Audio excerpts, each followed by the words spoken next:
147வது சங்கீதம் 12, 13, 14 வேத வாசகங்களை நாம் வாசிக்கலாம். சங்கீதம் 147, 12, 13, 14. எருசலேமே கர்த்தரை ஸ்தோத்திரி, சீயோனே உன் தேவனை துதி. அவர் உன் வாசல்களின் தாழ்ப்பாள்களை பலப்படுத்தி உன்னிடத்திலுள்ள உன் பிள்ளைகளை ஆசீர்வதிக்கிறார். அவர் உன் எல்லைகளை சமாதானம் உள்ளவைகளாக்கி உசிதமான கோதுமையினால் உன்னை திருப்தியாக்குகிறார். அவர் தமது வார்த்தையை பூமியிலே அனுப்புகிறார். அவருடைய சொல் மகா தீவிரமாய் செல்கிறது. கர்த்தருடைய பரிசுத்தமான நாமத்திற்கு மகிமை உண்டாகட்டும். இந்த காலவெளியில கர்த்தர் நினைப்பூட்டின ஆவியானவர் நினைப்பூட்டி எழுப்பிவிட்ட திருவசனம் இவ்வசனமா இருக்கிறது. விசேஷமா இந்த நாளிலே பிள்ளைகளை குறித்துதான காரியத்தை தேவன் நமக்கு நினைப்பூட்டி விடும்படியாய் ஆவியானவர் என்னை வழிநடத்துகிறபடினால் அந்த வார்த்தைகளை நாம் தியானிக்க போகிறோம். விசேஷமாய் 13ஆம் வசனத்துல அவர் உன் வாசல்களின் தாழ்ப்பாள்களை பலப்படுத்தி உன் இடத்திலுள்ள உன் பிள்ளைகளை ஆசீர்வதிக்கிறார். எல்லாரும் சொல்லுவோம், என் வாசல்கள், உன் வாசல் அல்ல, என் வாசல்களின் தாழ்ப்பாள்களை பலப்படுத்தி என்னிடத்தில் உள்ள என் பிள்ளைகளை ஆசீர்வதிக்கிறார். கரங்களை உயர்த்தினால் இல்லையா சொல்லுவோம். கர்த்தருடைய பரிசுத்தமான நாமத்துக்கு மகிமை உண்டாடும். தாழ்ப்பாள்கள் என்றால் என்ன? இப்ப நாம போடுற தாழ்ப்பாளா இருக்கா? அப்படி அல்ல. இப்ப நான் இங்க போட்டிருக்கேன் பாருங்க, ஒரு நீட்ட ஒரு பட்டம் மாதிரி போட்டிருக்கேன் பார்த்தீங்களா. அந்த காலத்துல கோட்டை வாசல்கள் 20 அடி 30 அடி உயரமுள்ள கோட்டை வாசல்களை கதவுகள் போட்டு வைத்திருப்பாங்க. இதை போடுறதுக்கான தாழ்ப்பாள்கள் என்ன செய்வாங்கன்னா, மிகப்பெரிய மரத்துண்டுகளை ஸ்கொயராக அறுத்து அதை நீட்டமா என்ன பண்ணுவாங்கன்னா, ஒரு 3 மேலே நடுவுல கீழே 3 இடத்துல 2 கதவையும் மூடுற மாதிரி அந்த இடத்துல அதை வைப்பாங்க. ஆனால் எதிரிகள் என்ன செய்வாங்க, வேகமா பெரிய பெரிய மர இதுகளையோ அல்லது வெயிட்டான ஒரு இதையோ சேரட்ல ஒரு வீல்ல வச்சு பல வீரர்கள் வேகமா கொண்டு வந்து அதை கதவு மேல மூடுவாங்க. இது மரம் என்ன ஆகும்னா, மரமா இருக்கிறதுனால அது முறிந்து கதவுகள் உடைந்து விடும். ஆனால் இங்க வேதம் என்ன சொல்கிறது என்றால், அவர் உன் வாசல்களின் தாழ்ப்பாள்களை பலப்படுத்தி என்று வாசிக்கிறோம். இதையே நம்ம ஆங்கிலத்தில் வாசிக்கும் போது, or he strengthens the bars of your gates and blesses your people within you அப்படின்னு வாசிக்கிறோம். இந்த பார்ஸ் அப்படிங்கிறது இன்னொரு மொழியாக்கத்தில், புதிய மொழியாக்கத்தில் பார்த்தீங்கன்னா, iron and bronze is your bars அப்படின்னு போட்டிருக்கும். அது எங்கன்னு கேட்டீங்கன்னா, உபாகம் 33ஆம் அதிகாரம் 25ஆம் வசனத்துல வாசிக்கும் போது, your bars shall be iron and bronze and your days shall your strength be அப்படின்னு போட்டிருக்கு. இங்க போட்டிருக்கிறோம், your bolts of your gates will be iron and bronze. முதல்ல நம்ம சங்கீதத்தில் படுத்தோம் இல்லையா, 147:13 உன் தாழ்ப்பாள்கள் பார்ஸ், அதுதான் தாழ்ப்பாள். இந்த நம்ம போற கொண்டியல்ல, தாழ்ப்பாள்கள் அதுதான் பார்ஸ். இந்த பார்ஸ் எப்படி இருக்கும்னு இஸ்ரவேல் ஜனங்களுக்கு தேவன் சொல்கிறார், உன்னோட மரத்தினால், எல்லா புறஜாதிகளும் மரத்துல போட்டிருப்பாங்க, ஆனால் உன்னுடைய வாசலின் தாழ்ப்பாள்கள் எப்படி இருக்கும்னா இரும்பும் வெண்கலமாக இருக்கும். இரும்பையோ வெண்கலத்தையோ ஒரு நாளும் உடைக்க முடியாது. அல்லேலூயா. அதை சூடுபடுத்தி அப்புறம் அதுக்கு பல நாட்கள் ஆகும்.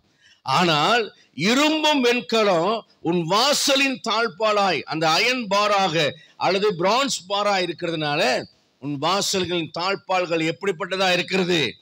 பலப்படுத்தப்பட்டதா இருக்கிறது. கரங்களை ஒருத்தர் அல்லையா சொல்லலாமா? அப்படியானால் நம்முடைய வீட்டு வாசலுக்குள்ளே சத்துரு உள்ளே வர கர்த்தர் அனுமதிக்க மாட்டார். நம்முடைய பிள்ளைகள் கெட்டு போக தேவன் விட மாட்டார். அல்லேலூயா சொல்லலாமா? உற்சாகமா சொல்லலாமா? நிச்சயமா பாருங்க, இன்னைக்கு இந்த பிள்ளை வேலை செய்ய மாட்டேங்குது, இது எப்படி போய் வாழும்? இந்த பிள்ளை சொல் பேச்சு கேட்காம நீங்க எரிச்சல் மூட்டுது, இது எங்க போய் பொழைக்க போகுது? என் உயிரைத்தான் வாங்க போகுதுன்னு மனசுக்குள்ள சில நேரம் நீங்க சலித்து போயிருக்கலாம். ஆனால் கர்த்தர் சொல்கிறார், அவர் உன் வாசல்களின் தாழ்ப்பாள்களை பலப்படுத்துகிறார். சில நேரங்களில் நம்முடைய பிள்ளைகள் வெளியே பயணம் போகிறார்கள். எத்தனையோ பேர் கேட்கிறோம், ஆத்துல மூழ்கி செத்து போனா டூர் போன இடத்துல கடல்ல மூழ்கி செத்து போனா, நீர்வீழ்ச்சியிலிருந்து விழுந்து செத்து போனா, மோட்டர் பைக்கில் போய் ஆக்சிடென்ட் ஆகி செத்து போனா, பஸ்ஸில் போகும்போது ஆக்சிடென்ட் ஆகி செத்து போனா, இப்படியெல்லாம் கேட்கிறோம். கொள்ளை நோய்களினாலே, கேன்சர்களினாலே 7 வயதிலிருந்து 17 20 வயது பிள்ளைகளுக்கெல்லாம் கேன்சர் வருகிறது, அட்டாக் வருகிறது, சுகர் ப்ராப்ளம் வருகிறது, கொள்ளை நோய்களினாலே வாரிக்கொண்டு போகிறார்கள். ஆனால் கர்த்தர் சொல்லுகிறார், நீ பயப்படாதே, உன் வாசல்களின் தாழ்பாள்களை நான் இரும்பும் வெண்கலமாக்கிட்டு சத்துரு அதில் உள்ளே வர முடியாது. அப்ப இரும்பு வெண்கலம் மாம்ச பிரகாரமா இரும்பு வெண்கலமா இருந்தா போதுமா? ஆனா இதுக்கு உண்மையான அர்த்தம் என்ன? இப்ப நம்ம புதிய ஏற்பாட்டு காலத்துல வாழ்றோம், அது பழைய ஏற்பாட்டு காலத்துல சொல்றாரு. புதிய ஏற்பாட்டு காலத்துல வாழ்றோம். இப்ப எனக்கு என் பிள்ளைகளுக்கு என்ன பாதுகாப்பு அப்படின்னு நீங்க பாத்தீங்கன்னா, பழைய ஏற்பாட்டுல இருந்தே அதுக்கு ஒரு பதில் இருக்கிறது. யாத்திராகமம் 12ஆம் அதிகாரம் 21 22 23 வசனம் சொல்லுகிறது, வீட்டில் இருக்கிறவருடைய எண்ணிக்கைக்கு தகுந்தாற் போல ஒரு ஆட்டுக்குட்டியை தெரிந்து கொண்டு அந்த ஆட்டுக்குட்டியை அறுத்து அதனுடைய ரத்தத்தை ஒரு கிண்ணத்தில் எடுத்து ஈசோப்பு தண்டுகளின் கொழுந்துகளின் கொத்தை எடுத்து அந்த ரத்தத்தில் தோய்த்து உன் வாசல் நிலைகளில் 2 பூசிவிடு, அப்பொழுது சங்காரக்காரன் உன் வீட்டுக்குள்ளே வரமாட்டான். அப்ப உண்மையாகவே இரும்பு வெண்கலமா இருப்பது எதுவென்றால் இயேசு கிறிஸ்துவினுடைய வெளியேறப்பட்ட திரு ரத்தம் என்னையும் என் பிள்ளைகளையும் பாதுகாக்கும்.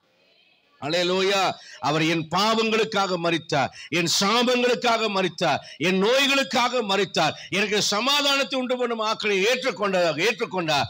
ஆகவே என்னுடைய குடும்பத்தின் உண்மையான தாழ்பால் எது? என் குடும்பத்தின் உண்மையான இரும்பு வெண்கலமான தாழ்பால் எது? என்னை பாதுகாக்க ஒரு தாழ்பால் எது என்றால் இயேசு கிறிஸ்துவின் விலையேறப்பட்ட திரு ரத்தம் என்னை பாதுகாக்கிறது. ரத்தம் பூசப்பட்ட வீட்டை கெட்டாதிருங்கள் என்று கர்த்தர் அங்கே சொல்லுகிறார். அல்லேலூயா. சங்காரக்காரன் உன் வீட்டை தொடுவதில்லை, சங்காரக்காரன் நம்முடைய பிள்ளைகளை தொடுவதில்லை.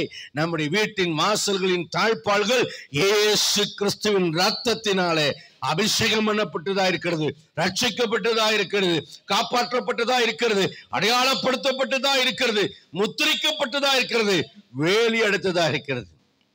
ஆமென். ரத்தம் பூசப்படாத யோபை சுற்றிலும் கர்த்தர் வேலி அடைப்பாரானால் ரத்தம் பூசப்பட்ட நம்மை எவ்வளவாய் பாதுகாப்பார். அல்லேலூயா. அது அவருடைய ரத்தத்துக்கும் சரீரத்துக்கும் பங்காளிகளா இருக்கிறோம். நம்ம எவ்வளவாய் ஆண்டவர் நேசித்து பாதுகாப்பார். கேட்டின் மகன் நம்மை தொட முடியாது, நம்முடைய பிள்ளைகளை தொட முடியாது. அல்லேலூயா. இன்னொரு காரியங்களை வாசிக்கிறோம்.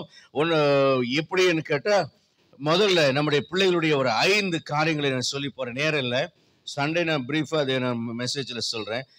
இப்போ நான் வேகமாக சொல்லி கடந்து போறேன். முதல்ல ஏன் நம்முடைய பிள்ளைகள் தொடுவதில்லை? இயேசு கிறிஸ்துவின் ரத்தம் பூசப்பட்டதுனால நம்முடைய பிள்ளைகளுக்கு என்ன பெரிய கிருபைகள் கிடைக்கிறது என்றால், முதலாவதாக நம்முடைய பிள்ளைகள் கிளீன்ஸ் பை காட். நம்முடைய குழந்தைகள் பரிசுத்தமா இருக்கிறார்கள், அவர்கள் பியூரிட்டியா இருக்கிறார்கள் என்று ஆங்கிலத்தில் சொல்லுகிறேன். முதல்ல வாசிக்கலாம். 1 கொரிந்தியர் 7ஆம் அதிகாரம் 12 13 14 வசனம் சொல்கிறது, அவிசுவாசியான ஒரு மனைவி ஒரு புருஷன் விசுவாசியான புருஷனுடைய மாசமா இருக்க சம்மதமா இருந்தால் அவன் அவளை தள்ளிவிடாதிருக்க கடவன்.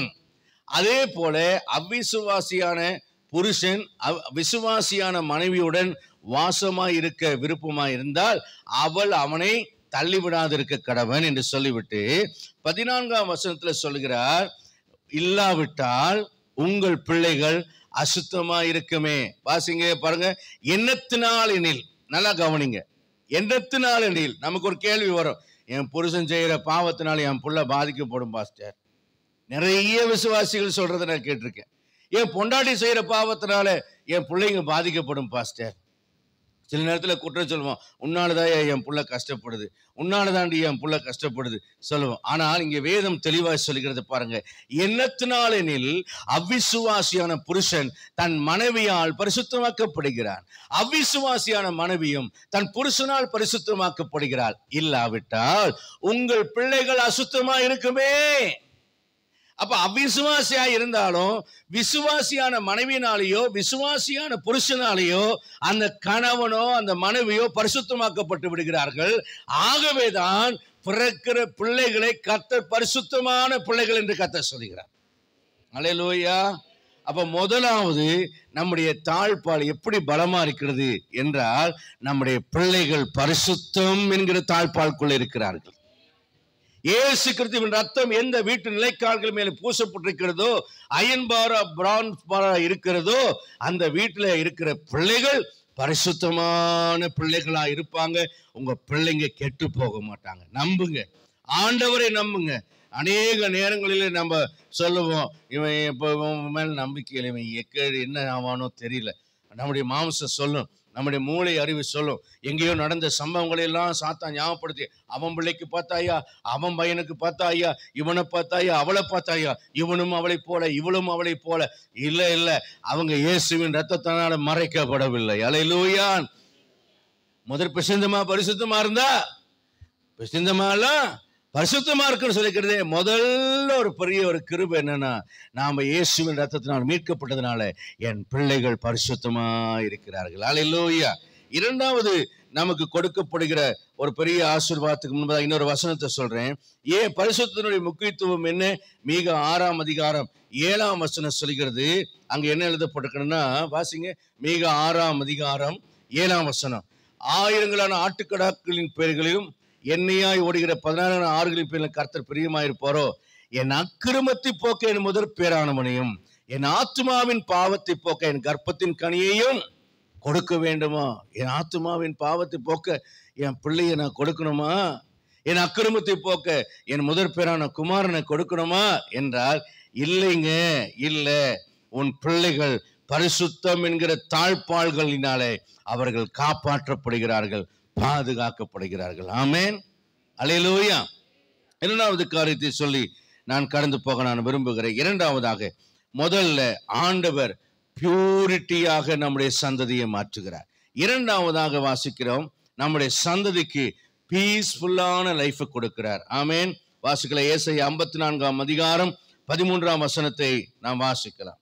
ஏசாயா 54ஆம் அதிகாரம் 13ஆம் வசனம்.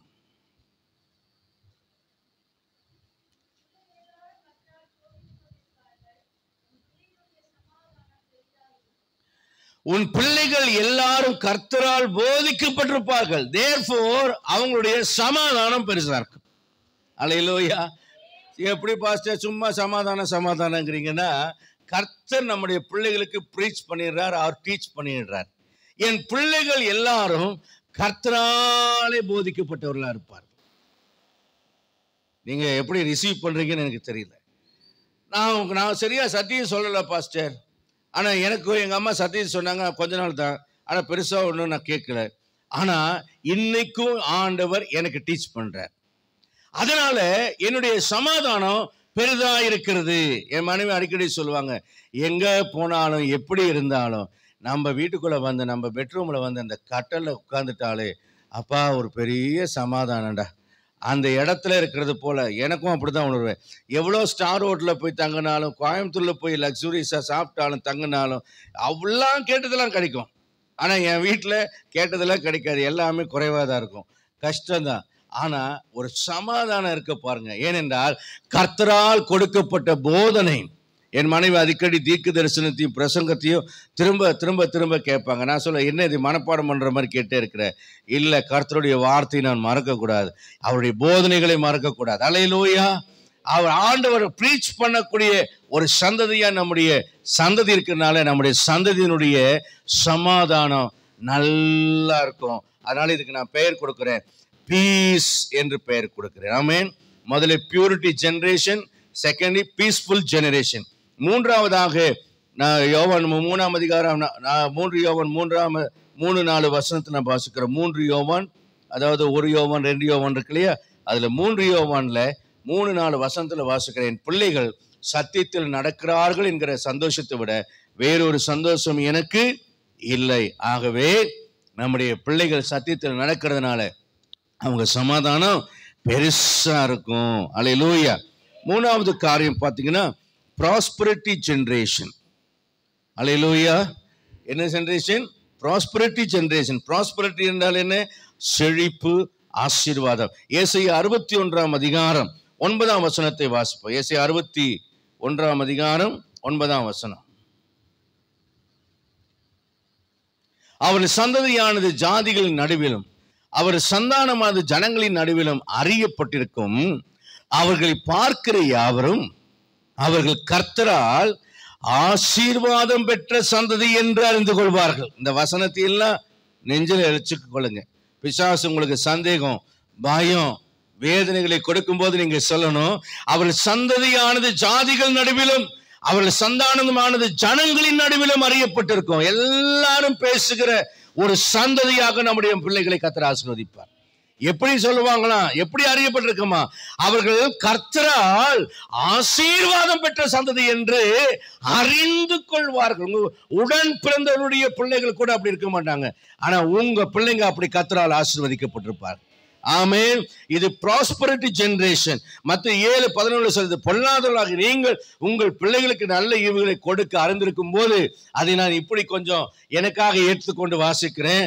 அப்போ என் பிள்ளைக்கு, பொல்லாதவனாகி நானே என் பிள்ளைக்கு நல்ல ஈவுகளை கொடுத்தா என் பரமபிதா மகா நல்லவர் என் பிள்ளைக்கு எவ்வளவு நன்மையானவைகளை கொடுப்பார் அல்லவா? அல்லேலூயா. என் பிள்ளை நல்லவனா கெட்டவனாங்கிறதுலாம் நான் பார்க்கறது இல்லை. ஐயோ என் பிள்ளைக்கு கொடுத்துரும், நானும் நல்லவனா கெட்டவனா இல்லை, நான் பொல்லாதவனாக நானே என் பிள்ளைக்கு நல்ல ஈவுகளை கொடுத்தா பரமபிதா என் பிள்ளைக்கு நல்ல ஈவு கொடுக்காம போவாரா? அல்லேலூயா. சங்கீதம் 112 1, 2, 3, 4 வசனத்துல வாசிக்கிறோம். சங்கீதம் 112 சங்கீதம் 1, 2, 3, 4 வசனங்கள். அந்த வசனத்துல சொல்லுது, அல்லேலூயா, கர்த்தருக்கு பயந்து அவர் கட்டளையில் மிகவும் பிரியமா இருக்கிற மனுஷன் பாக்கியவான், அவன் சந்ததி பூமியில பலத்திற்கும் செம்மையானவரின் வம்சம் ஆசீர்வதிக்கப்பட்டிருக்கும். அல்லேலூயா. நாம கர்த்தருடைய வசனங்களை நம்புகிறோம், அவருடைய வார்த்தைகளை கை கொள்கிறோம். நம்முடைய சந்ததியை ஆண்டவர் ஆசீர்வதிப்பார். ஆஸ்தி ஐஸ்வர்யம் நம்முடைய வீட்டில் இருக்கும். நம்முடைய நீதி என்னென்னைக்கு நிற்கும்? செம்மையானுடைய வம்சமாகிய நம்முடைய சந்ததி ஆசீர்வதிக்கப்பட்ட சந்ததியா இருக்கும். உங்க காலத்திலேயே அந்த ஐஸ்வர்யத்தை கர்த்தர் தர வல்லவர். ஏனென்றால் கர்த்தருடைய ஐஸ்வர்யத்துக்கு முக்கியத்துவம் தருகிறவர்கள் அல்ல, கர்த்தருடைய கட்டளைகளுக்கு நம்ம முக்கியத்துவம் தருகிறபடினாலே, கீழ்ப்படிந்து நடக்கிறபடினாலே நம்முடைய வீட்டை கர்த்தர் ஆசீர்வதிப்பார். நிந்தை அவமானங்களை ஆண்டவர் மாற்றுவார். நம்முடைய சந்ததி ஆசீர்வதிக்கப்பட்டு ஒரு பிளஸட் சந்ததியா இருக்கும். முதல்ல ஒரு பீஸ்ஃபுல் பியூரிட்டி ஜெனரேஷனா இருக்கும். ரெண்டாவது பீஸ்ஃபுல் ஜெனரேஷனா இருக்கும். மூணாவது ப்ராஸ்பரிட்டி ஜெனரேஷனா இருக்கும். நான்காவதாக நான் சொல்லி கடந்து போகிறேன். ஏசாயா 44 அதிகாரம் 3 வசனத்தை வாசிப்போம். ஏசாயா 44 அதிகாரம் 3 வசனம்.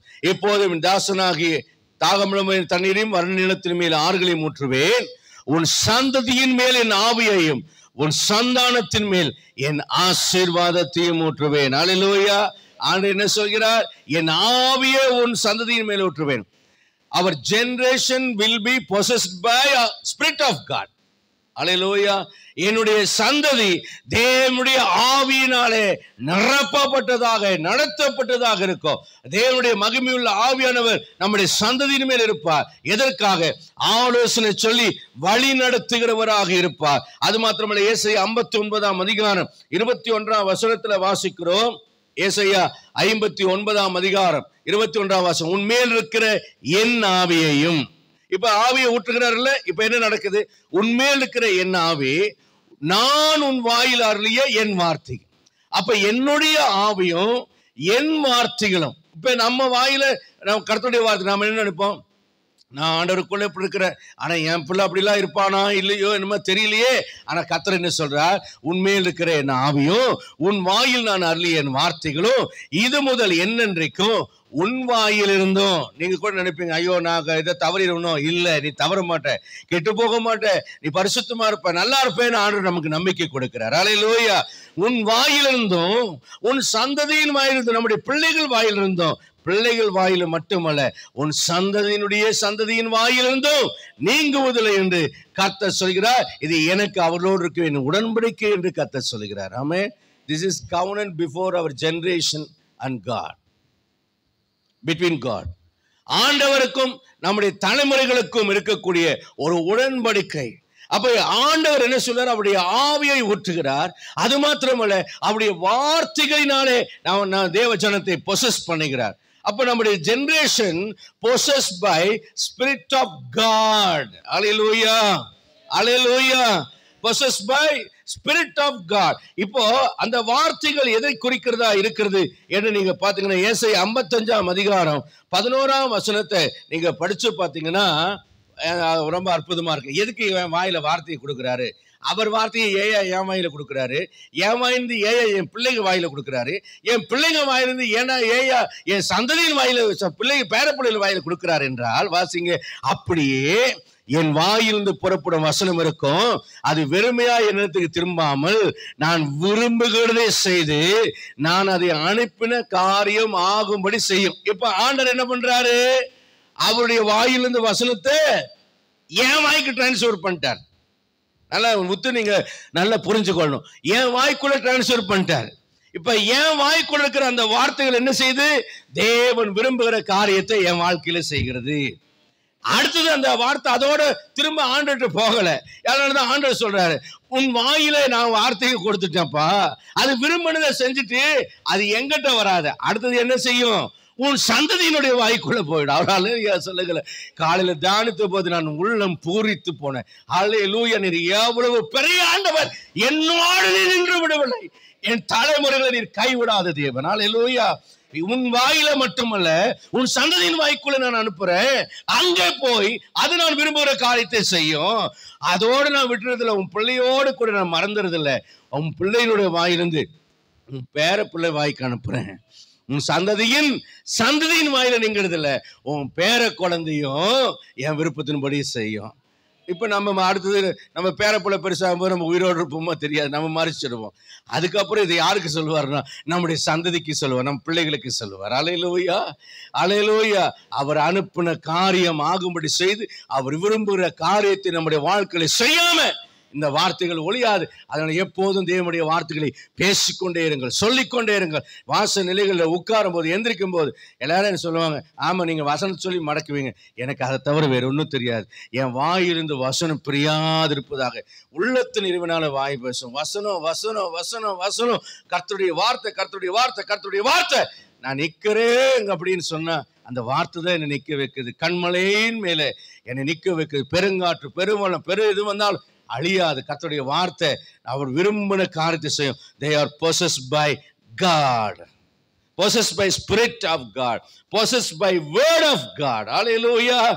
அடுத்தது 5வது காரியமாக ஏசாயா 8ஆம் அதிகாரம் 18ஆம் வசனம், இதை வாசித்து நான் வியந்து போனேன். உண்மையாகவே இஸ்ரவேலின் சேனைகளுக்கு இதோ நானும் கர்த்தர் எனக்கு கொடுத்த பிள்ளைகளும் சீயோன் பர்வதத்தில் வாசமா இருக்கிற சேனைகளின் கர்த்தராலே இஸ்ரவேலின் அடையாளங்களாகவும் அற்புதங்களாயும் இருக்கிறோம். சயின்ஸ் அண்ட் வண்டர்ஸ் அப்படின்னு வாசிக்கிறோம். நான் ஆங்கிலத்தில் மறுபடியும் அது என்ன போட்டிருக்குன்னு சொல்லி பாருங்க. Science and புரோட்டன்ஸ், புரோட்டன்ஸ் PROTENTS, புரோட்டன்ஸ். புரோட்டன்ஸ் புரோட்டன்ஸ் என்றால் என்னன்னா அதனுடைய சிமிலாரிட்டி வேர்டு பார்த்தீங்கன்னா மார்வல், வண்டர், ப்ராப்பசி, ப்ரோனோஸ்டிகேஷன் என்று எழுதப்பட்டிருக்கிறது. இன்னொரு வார்த்தை ப்ரெஃபிகரிங் என்று எழுதப்பட்டிருக்கிறது. இந்த ப்ரீஃபிகரிங் என்றால் என்னன்னா, ப்ரீஃபிகரிங் என்றால் முன்னுருவகப்படுத்தல். அப்படின்னா ஒரு டெமோ கார் உங்களுக்கு காமிச்சு நீங்க வாங்குற கார் இது மாதிரி தான் இருக்கும்னு சொல்றாங்க இல்லையா, அதுதான் முன் உருவகப்படுத்தல், ப்ரீஃபிகரிங். அதுக்கு அடுத்தது பார்த்தீங்கன்னா பெர்குர்ஷன் அப்படின்னு போட்டிருக்கு. பெர்கர்சர், PERCURSOR. பெர்கர்சர் என்றால் என்னன்னா முன்னோடியை. அப்படின்னா என்ன, நமக்கு முன்னால ஓடுகிறவர்களாக, நம்முடைய பிதாக்கள் போல இயேசு கிறிஸ்து போல முன்னோடுகிறவர்களாக. என்னை தொட்ட இன்னொரு அதே சிமிலாரிட்டி வேர்டு என்னன்னா, இந்த புரோட்டன்ஸ் என்ற வேர்த்தினுடைய டைரக்ட் மீனிங் என்ன அப்படின்னு நான் பார்த்தோம் பண்ணும்போது என்ன தினமா புரோட் இருந்துச்சு, அசாதாரணமான புத்தியும் நுட்பமும் உள்ள சிறுவன் அல்லது சிறுமி, அதிமேதாவி அல்லது அதிசயம் அல்லது அதிமேதாவி. இன்னொன்று பார்த்தீங்கன்னா புரோட்டிகி, PROTIGY,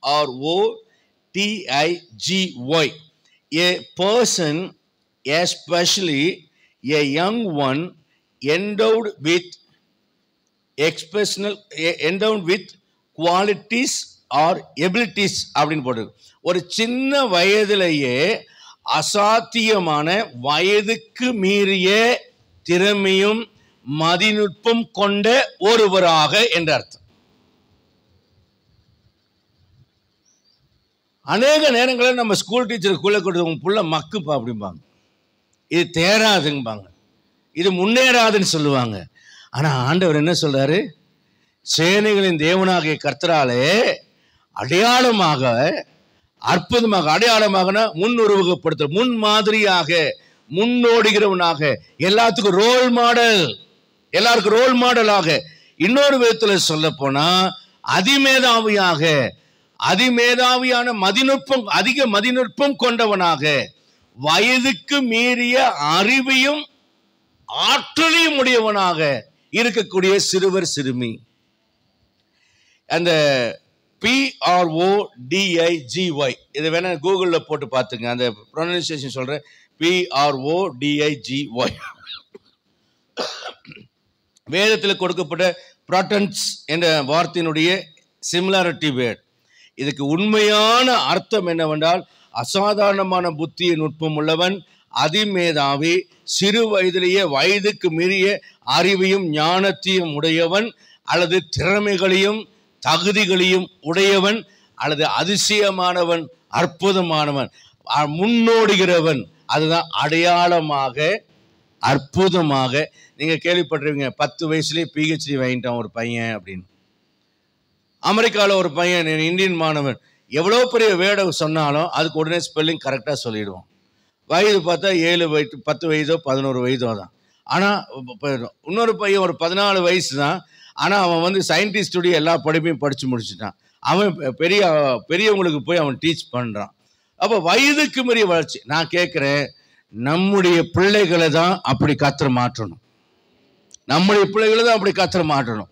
ஆனால் நமக்கு என்ன இல்லை தெரியுமா? நாமளே சொல்லுவோம், தரித்திரம் பிடிச்சவன், நீ எங்கே விளங்க போகிற, அது ஆடு மாடு மாதிரி மேய்ஞ்சிட்டு தான் வரும், விட்டு தொலை, அதை அவுத்து விட்டுரு, அது எக்கேட கெட்டு தொலையட்டும். இல்லைங்க, நீங்கள் பிடிவாதமாக யாக்கோபை போல தேவ சமூகத்தில் போகிறோம். நீர் என்னை ஆசீர்வதித்தால் ஒழிய என்று அவன் ஜபித்தான். ஆனால் தன் பிள்ளைகளை அவன் சபிச்சான். ஆனால் நீங்கள் என்ன சொல்லணும் தெரியுமா? ஆண்டவரே, வீதிகளில் மூர்ச்சித்து கிடக்கிறேன், பிள்ளைகளுக்காக நான் நதியளவு கண்ணீர் வடிக்கிறேன். இப்போ காலையில் கூட வாடா சர்ச்சுக்கு போனோம், போயிட்டு வாங்க, சண்டே நேரமாக ப்ளீஸ் ப்ளீஸ் அப்படி தூங்கியிருப்பான்.